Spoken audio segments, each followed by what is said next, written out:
a presionar grabar antes de que se me borre todo.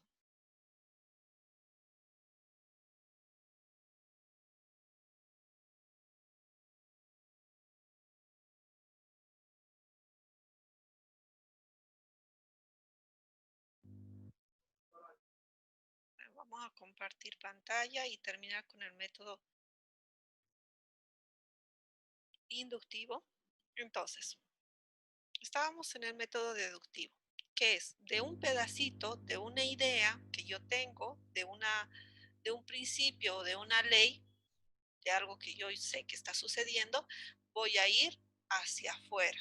Voy a ir abriendo y buscando si se cumple en todas las situaciones.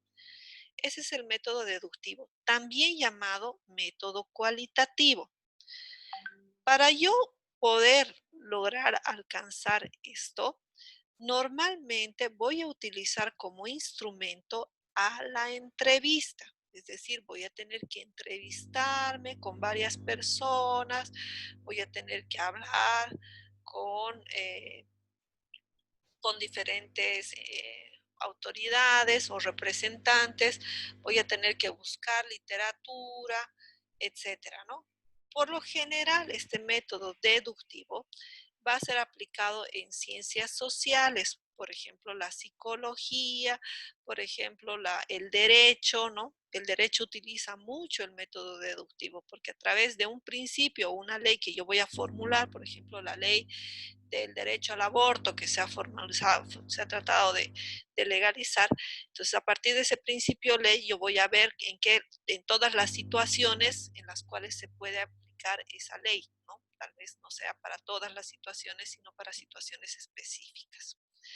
Y también voy a analizar, voy a hablar con expertos, voy a entrevistar a personas de la iglesia, voy a entrevistar a las personas a las feministas, voy a hablar con los grupos de madres, voy a hablar con los niños que han sido adoptados y abandonados por las madres, cuál creen ellos que sería la mejor decisión.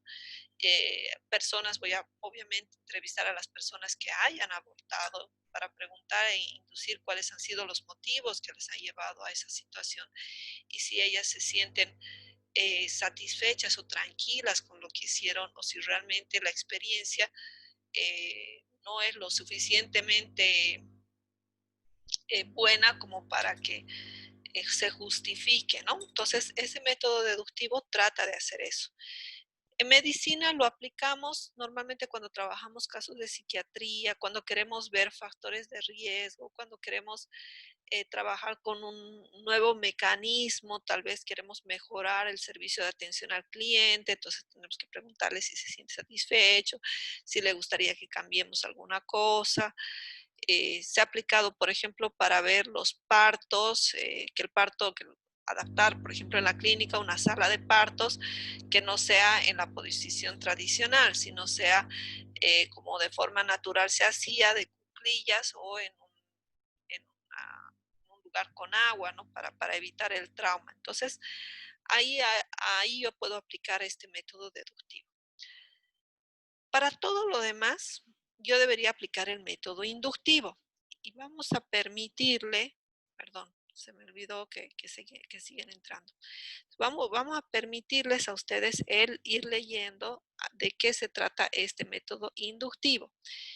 Y vamos a darle a Guzmán Germán, por favor, que leas el primero del método inductivo. Buenas noches. Buenas noches. El número 1, ¿no? Sí, correcto. Observación de los hechos. Se busca lo común y lo no común de los hechos. Ya, vamos con Branco, el número 2.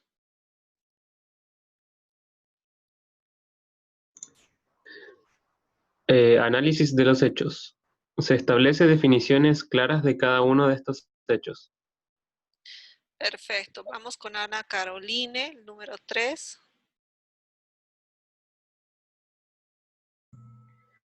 Formulación de hipótesis. Las proposiciones pueden ser verdaderas o falsas. Se generalizan los resultados de la experiencia. Perfecto. Michael, número 4.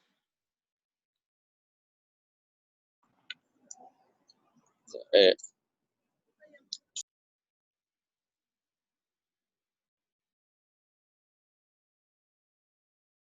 Se te cortó el micrófono, Michelle. A ver, chatear, no da bien. Bueno, vamos entonces con Vanessa, por favor, el número 4. Comprobación de la hipótesis. Si es que es probable, se eleva a la categoría de ley o teoría. Perfecto. Pagliuca, por favor, el 5. Teoría. Peraí. No es aceptable hasta que le haya sido probada en el sistema de enunciados explicativos. Ok, perfecto. Vamos a ver a Lais, por favor. Ley es aceptado por todos, rigen todo en el mundo. Es la hipótesis ha sido verificada.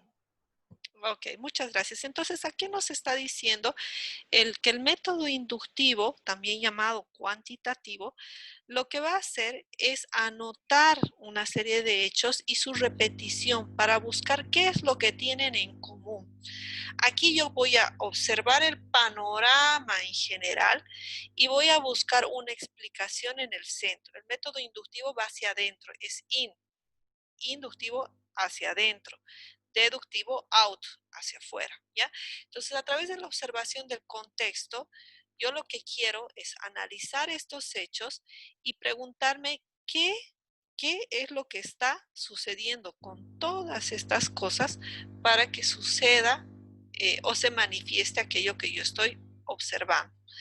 Luego, obviamente, digo, bueno, es probable en el coronavirus, yo he empezado a observar, por ejemplo, una tos irritativa, he empezado a observar pacientes que entraban en shock y no se comportaban como nada de lo que habíamos visto. Entonces, me pongo a analizar los hechos entre varios doctores y analizo, digo, bueno, ¿esto es qué es? ¿Es una gripe? ¿Es una bacteria? ¿Es un virus? Me pongo a analizar los hechos y me formulo hipótesis. Bueno, uno dirá, no, este tiene un comportamiento netamente viral, el otro dirá, no, tiene un comportamiento netamente bacteriológico, el otro me dirá, no, esto es una alergia que puede ser porque han aspirado o porque los hemos vacunado y ha generado una reacción alérgica. Entonces, vamos a comprobar. Ok, vayamos a comprobar. ¿Cuál será la mejor manera para ver si es un virus, una bacteria o una alergia? Me voy, hago pruebas de análisis, de laboratorio, hago tinciones, hago métodos de cultivo para comprobar esa hipótesis. Después de que compruebo, encuentro de que el bicho que estaba produciendo todo este problema era un virus. Muy bien, entonces ahora este virus ya lo voy conociendo, voy estableciendo sus características clínicas y lo voy aceptando. Hasta ahora, muy pocas de estas entidades inductivas han llegado al nivel de teoría, al menos la parte biológica. En la parte biológica, como les dije, la única teoría que nosotros tenemos cierta es la teoría de la evolución, que sabemos que existe. Fuera de esta teoría, cualquier otra teoría biológica está todavía muy lejos de poder comprobarse. ¿Por qué? Porque la biología es altamente cambiante, es un sistema muy interactivo y por lo tanto yo no puedo decir siempre que haya un exceso de, no sé, corticoide, yo voy a manifestar una diabetes insípida. En la mayoría de los casos, con certeza que sí, pero va a haber casos excepcionales y cuando hay casos excepcionales yo no puedo plantearme una teoría. ¿Ya? Preguntas entre cualitativo y cuantitativo o deductivo o inductivo. Si no hay preguntas, entonces las preguntas las tengo que hacer yo. Vamos con Brian Rocha. Doctora, Sí, adelante. perdón. Es que no me quedó muy claro la diferencia. ¿Puede repetir, por favor? Una diferencia solo. ¿Puedes dar Perfecto. un ejemplo Te de los puedo dos? dar un ejemplo. Por ejemplo, yo quiero agarrar y yo quiero conseguir un medio de transporte, ¿ya? Un medio de transporte que sea lo más eficiente posible para pongamos así, para mis pacientes COVID, yo no sé si los tengo que transportar sentados, parados, echados, posición de Trendelenburg, ¿no? Yo no sé cómo quiero, cómo es mejor. ¿Qué hago? Si tomo el enfoque deductivo, voy a hablar primero con todos los paramédicos que han transportado pacientes de COVID. Y les voy a preguntar cómo lo transportaron. Parado, echado, de cuclillas, en posición fetal. Y voy a ir analizando. Le voy a preguntar, ¿y cuando estaba en esa posición se sentía mejor, peor, mejoraba, empeoraba, etcétera? ¿Qué estoy tratando de hacer? Estoy tratando de deducir. Pero no solamente puedo deducir a partir del acompañante o de la persona que lo transportó. También voy a pedir la opinión de médicos expertos. ¿Y por qué no? Tengo que pedir la opinión de los pacientes también. Le voy a decir, oiga, usted cuando estaba mal, ¿cuál era la posición en la cual se sentía mejor y pensaba que podía respirar mejor? ¿Qué estoy haciendo? Estoy deduciendo de este principio pequeñito, estoy haciendo un universo más grande. También posiblemente habrá en la literatura algo que me vaya a decir cómo sucede este proceso. Entonces voy a buscar también en la literatura y en libros. Eso sería que yo haga el método deductivo. El método inductivo, lo que voy a hacer es voy a agarrarle al paramédico y le voy a decir, quiero que los primeros 10 pacientes que vengan con COVID los traiga sentados. Los otros 10 echados y los otros 10 en Trendelenburg. Y yo anote, observe, apunte y haga la comprobación de mi hipótesis de que, por ejemplo, la posición de Trendelenburg o la de cúbito prono es la mejor, ¿no? Entonces establezco, paciente sospechoso de COVID debe ser transportado al hospital en decúbito prono. Y si yo lo compruebo estadísticamente, por eso aquí yo necesito la comprobación, aquí no hay una comprobación de una hipótesis, al contrario, aquí ya hay un principio, una ley que ya está comprobada. Lo único que voy a hacer es si se aplica ese sistema o no. En cambio aquí no, aquí yo no sé si mi hipótesis es verdadera o es falsa. Entonces yo lo que voy a hacer es justamente mediante este proceso de experimentación, voy a ver cuál ha sido el mejor resultado que he obtenido. Ahora sí un poquito se entiende mejor. Sí, sí, doctora. Muchas gracias. Ok, bueno. Entonces, es así. El inductivo es como cuando yo voy al gimnasio y quiero ver los resultados, ¿no? Yo los observo y los analizo. Y el deductivo sería que no solamente vaya al gimnasio, sino vaya y pregunte al fisicoculturista, pregunte a mi vecina que estaba gorda y ahora está flaca, pregunte a la otra vecina que estaba flaca y ahora está gorda, etcétera, etcétera. El deductivo va a buscar diferentes fuentes de información, se va a nutrir de mucha información. ¿Para qué? Para que este principio o ley vaya a comprobarse en esa situación en particular. En cambio, el inductivo va a hacer todo lo contrario. No conoce el núcleo central. Yo no sé el resultado final de este trabajo. Y mi resultado por lo general es uno, es un objetivo pequeño, que yo quiero que todos confluyan a este objetivo pequeño. Entonces, ¿qué es lo que voy a hacer? No me queda más que en la mayoría de los casos el mejor análisis inductivo es la experimentación. Porque yo de observar puedo decir sí, pero observado a 10, ¿no? Pero no lo voy a saber hasta que lo experimente. Por eso la medicina que utiliza el método inductivo en su mayor expresión son los famosos ensayos clínicos. El ensayo clínico trata del método inductivo y donde nosotros realmente comprobamos esta hipótesis con experimentación, ¿no? En este caso el ensayo clínico es con pacientes reales para ver cómo se comporta.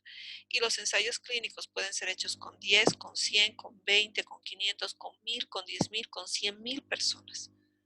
Entonces, ese es un valor estadístico que me da altísimo. Ahora, bien, me dicen, doctora, pero yo... Doctora, entonces, Não se pode fazer ensaio clínico com enfoque dedutivo, ¿no? No, pero puedo hacer lo siguiente. Puedo yo hacer un ensayo mixto. ¿Qué es un ensayo mixto? La primera parte yo la elaboro con el método deductivo. Por ejemplo, en COVID no sé nada. Como no sé nada, yo primero voy a aplicar el método deductivo y a los resultados de mi método deductivo recién voy a aplicar el método inductivo para comprobar si aquella cosa que salió de aquí se cumple o no se cumple. Ahora hay métodos mixtos que son deductivo-inductivo, que son inductivo-deductivo, y hay el mixto donde puedo aplicar hasta 3 veces el modelo. Es decir, empiezo con inductivo, de lo que yo induzco saco un deductivo y luego del deductivo me voy nuevamente al inductivo, o al revés, del deductivo al inductivo y del inductivo al deductivo. Por ejemplo, en el cáncer de mama nos pasó eso. En el cáncer de mama, nosotros no sabemos por qué las mujeres, teniendo teniendo el autoexamen mamario gratis, porque es solamente la autoexaminación, es un ensayo fácil, simple, se lo realiza una vez al mes, no tiene ningún costo, no necesitas ningún equipo para hacerlo, sin embargo, las mujeres no lo realizan. Entonces, ¿por dónde hemos partido nosotros?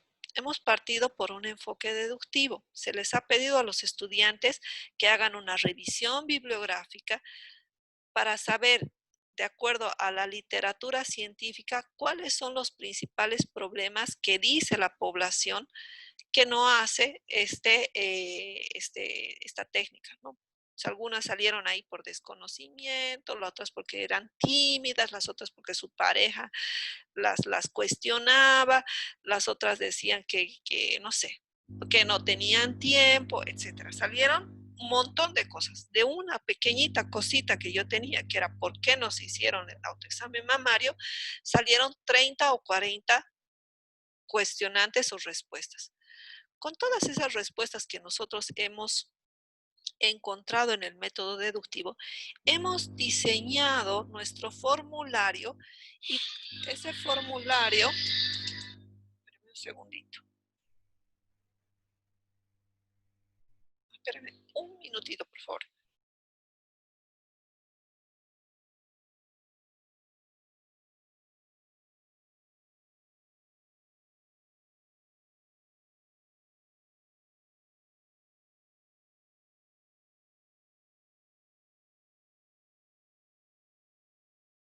Ahora sí, mil disculpas. Entonces, hemos hecho el cuestionario y la idea con ese cuestionario era el conocer si estas excusas que estaban propuestas en otros países como Perú, Chile, se corroboraban en Bolivia, ¿no? Entonces teníamos un cuestionario donde clasificábamos por edad, por nivel socioeconómico, que habíamos encontrado que era una cuestionante, por si habían terminado la primaria, secundaria, por si vivían, si eran solteras, casadas, divorciadas, si ellas habían escuchado por televisión, por radio, por redes sociales o por la vecina cómo se hacía el autoexamen mamario, etcétera. Hemos hecho un cuestionario muy amplio.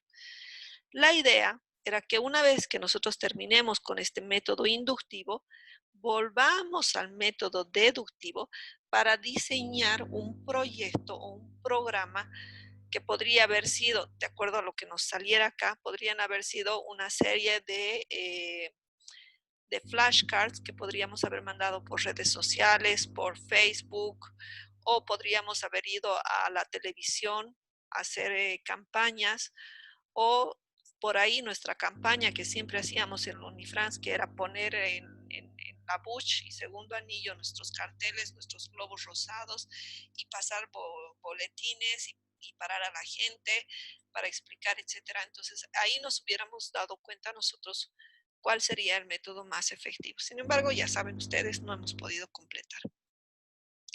Ok, ¿preguntas hasta acá? Porque ahora sí recién se pone un poquito más fuerte la asignatura. Vámonos entonces a la siguiente ventana. y vamos a ver más a profundidad los diseños. Que si bien el enfoque, una cosa es el enfoque y otra cosa es el diseño, el enfoque me va a guiar de qué manera lo voy a hacer, si de forma deductiva o inductiva.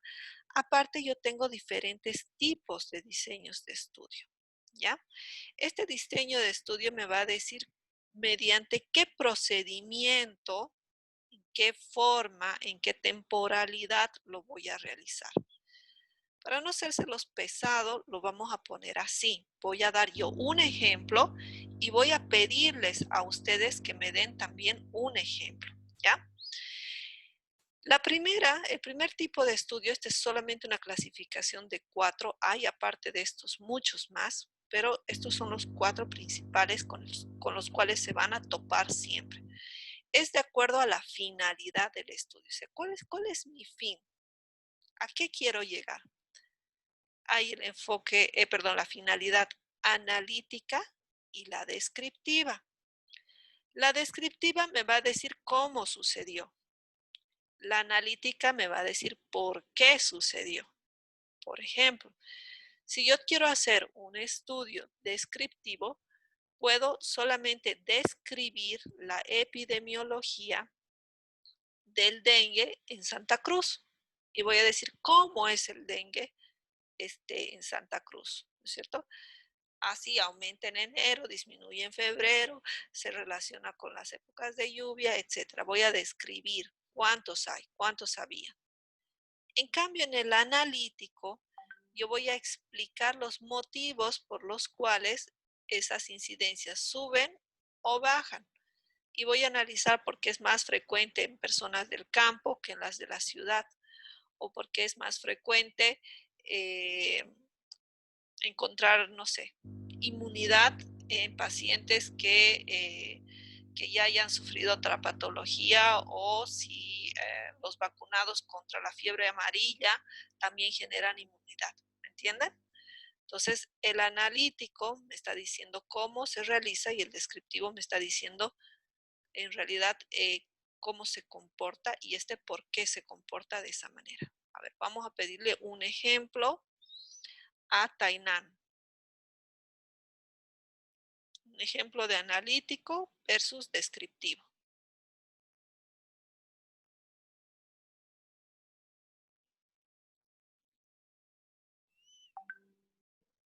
Buenas noches, doutora. Buenas noches. Não entendi direito a pergunta.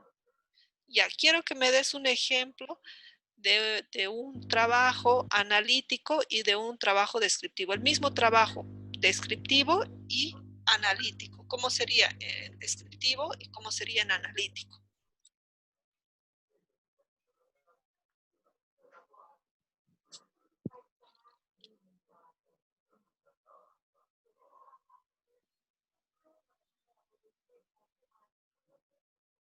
A ver, por ejemplo, yo te doy un ejemplo. Yo quiero ver las parasitosis en niños de un colegio.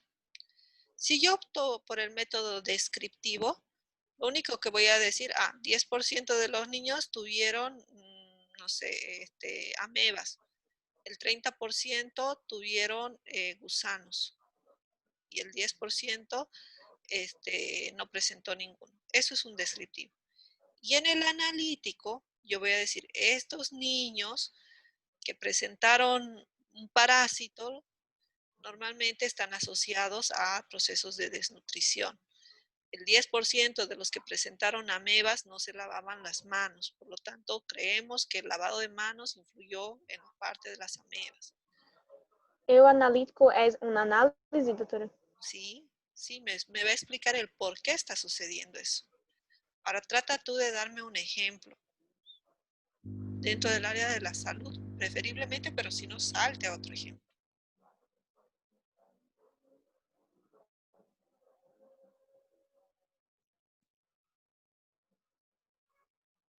Doctora, ¿puede ser un ejemplo de estudio de prueba diagnóstica?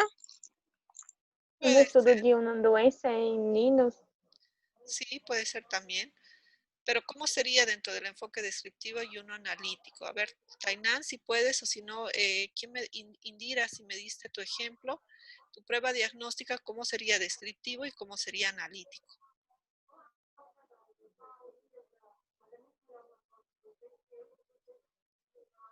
A ver, yo voy a comparar las pruebas diagnósticas para el COVID, el PCR, la prueba rápida y las inmunoglobulinas.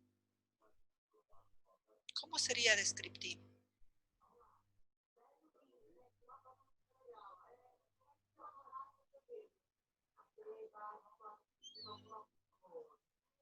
Yo puedo describir según su precio, ¿no? Voy a describir cuál es más cara, cuál es más barata. Puedo describir cuál es más rápida, cuál es más lenta. Puedo describir cuál detecta mejor, o sea, tiene menos errores y cuál tiene más errores. En cambio, en la analítica, yo voy a analizar por qué tiene más errores, por qué es más cara, ¿me entienden? ¿Logran entender la diferencia? ¿Dónde yo voy a ocupar más tiempo? ¿En la descriptiva o en la analítica? La analítica. Analítica. En la analítica, ¿no? En la analítica voy a necesitar hacer muchas más pruebas, voy a necesitar profundizar. Muchas veces cuando nosotros hacemos el diagnóstico de nuestros pacientes, solamente describimos, ¿no? Describimos a la enfermedad. Le preguntamos, ¿qué síntomas ha tenido, ¿no? ¿Desde cuándo ha tenido, etcétera? Vemos los laboratorios. Esa es la parte descriptiva. La analítica es o estudo de casos, efeitos. En los estudios de caso utilizo la parte analítica, sí. Pero en el caso de Sí. mi paciente que llega, yo la primera parte de la anamnesis y el examen físico es puramente descriptivo. Cuando yo aplico el análisis en el momento del diagnóstico, donde yo sé por qué se ha enfermado este paciente. O sea, no solamente ya sé qué es la enfermedad. El siguiente paso que tiene que hacer el médico es por qué se me enfermó mi paciente. Porque si yo descubro el motivo por el cual mi paciente ha llegado a mi consultorio con esa patología, yo voy a prevenir que la siguiente semana, el próximo mes, vuelva con el mismo problema. Entonces, de repente tienen problema gastrointestinal. Yo les receto antibiótico y lo mandan para su casa. Al mes siguiente vuelve a venir, yo le vuelvo a recetar y lo llevo a su casa. ¿Y en qué momento yo le he dicho, señor, deje de comer basura en la calle? Lávese las manos. ¿Me entienden?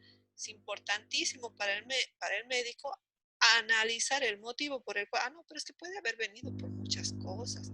Por ahí comió, pero vos le has preguntado. ¿Vos has analizado qué cosa ha hecho mal ese paciente para estar ahí?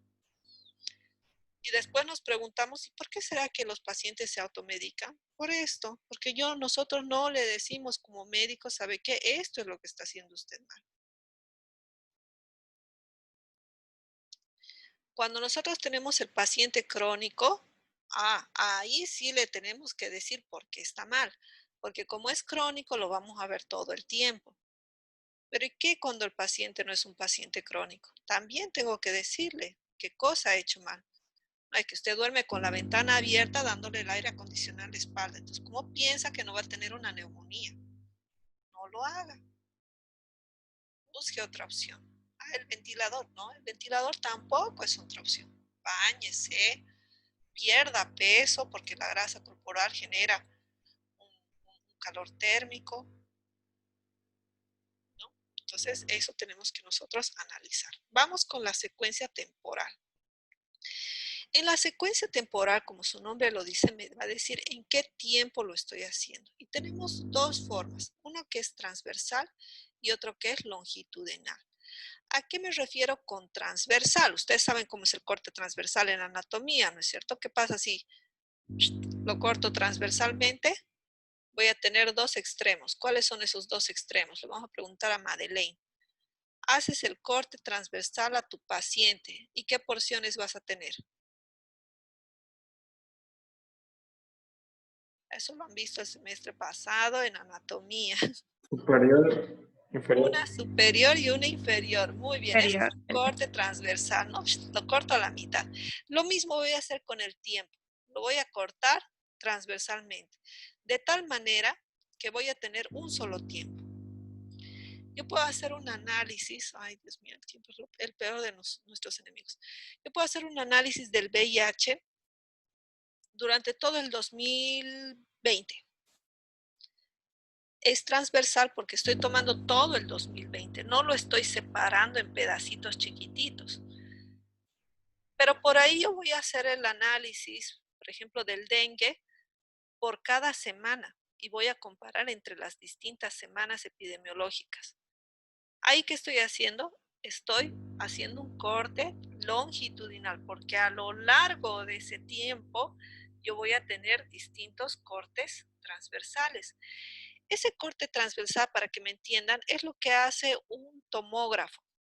El tomógrafo saca diferentes capitas transversales y luego las une para ver una linealidad. Lo mismo hacemos nosotros con nuestro trabajo de investigación. Hacemos distintos cortes transversales en distintos tiempos para ver la linealidad de mi situación. Y voy a comparar entre ese tiempo, entre un antes, un después, un antes, un intermedio, un después, un antes, un intermedio, otro intermedio, tipo 1, tipo 2, tipo 3, tipo 4, hasta ahí. ¿Ya?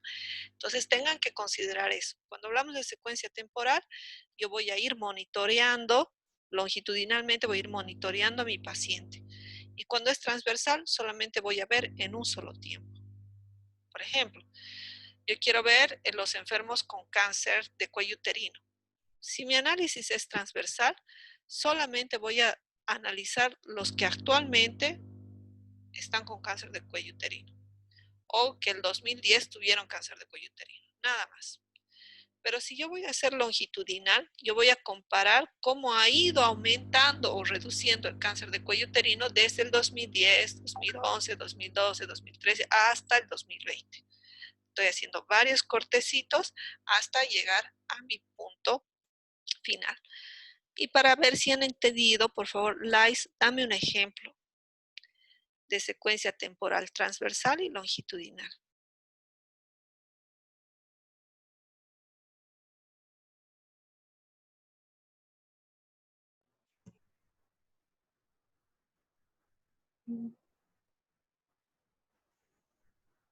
¿De qué es tu trabajo, Lais? ¿Cuál es tu proyecto de investigación?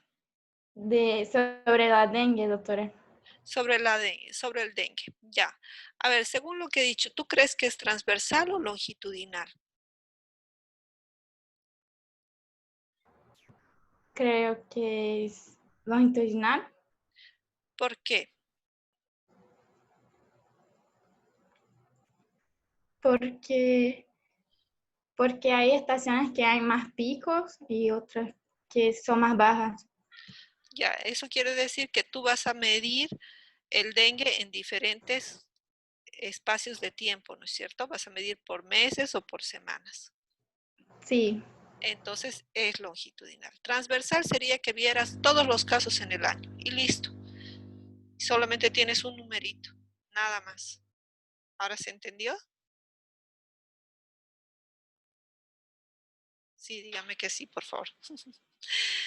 Pero si no, vamos a tener más ejemplos, no se preocupen, vamos a hacer un Kahoot, un quest o algo así, pero esto tiene que quedarse así, súper, súper clarito.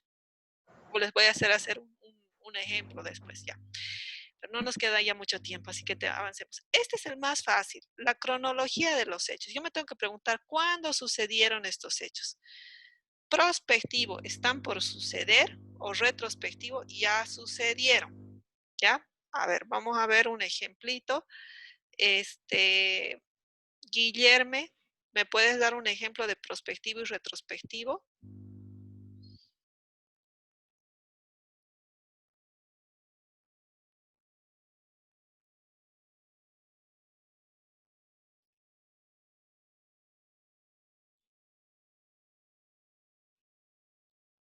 Guillermo ya debe estar así en su almohadita.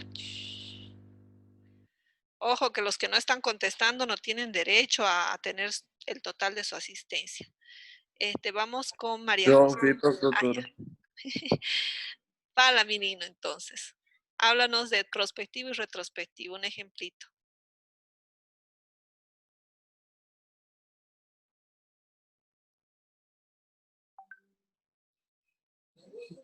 Doutora? Sí, adelante. João, João, tú nos Eu puedes dar... entrei agora. Sí, Agorita. ya te vi que acabaste de entrar. Vámonos entonces con María Fernanda Vaca, por favor. Si nos puedes dar un ejemplo de prospectivo y retrospectivo.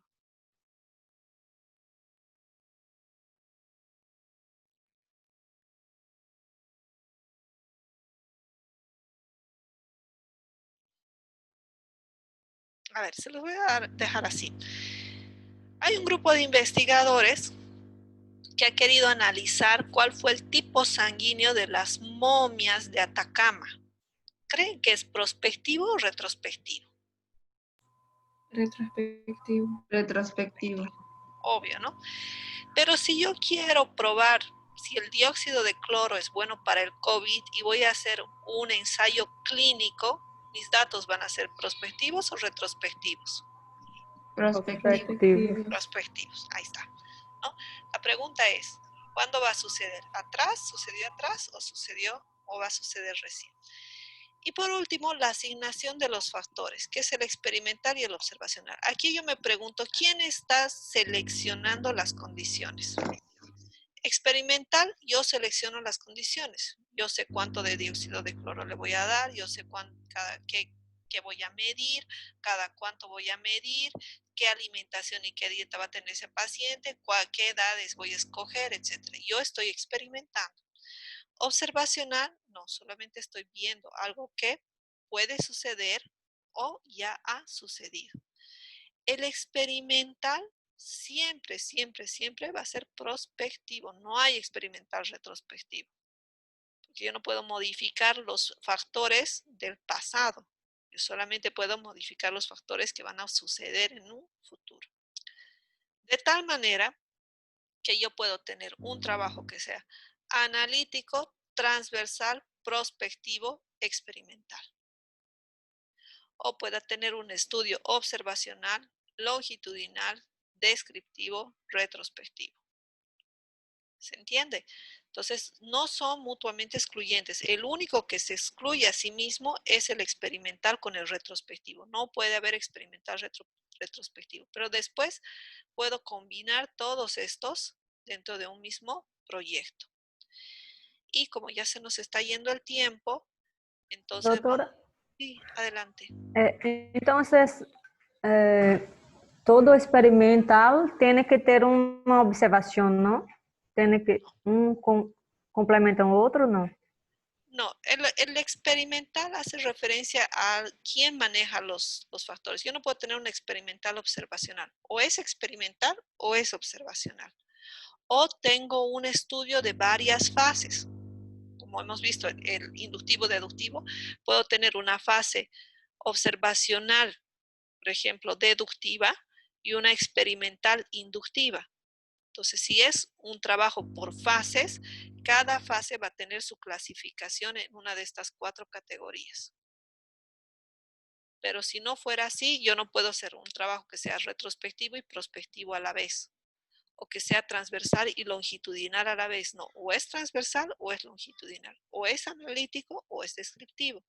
O es experimental o es observacional. O es retrospectivo o es prospectivo. ¿Se entiende? ¿Se entiende? Vamos a hacer un ejercicio la próxima clase. Ahorita ya no nos quedó más tiempo. Entonces, se corta, lo voy a cortar yo intencionalmente. Por favor, vamos a entrar la última vez. Y esta última vez va a ser solamente para el llamado de lista y para consultas sobre el envío de trabajos. Nada más. ¿Ya? Entonces nos vemos. Por favor, vuelvan a ingresar porque hacemos el llamado de la lista. Y ya pueden ir metiendo su asistencia. Ya los que no metieron su asistencia, yo lo voy a hacer de forma manual.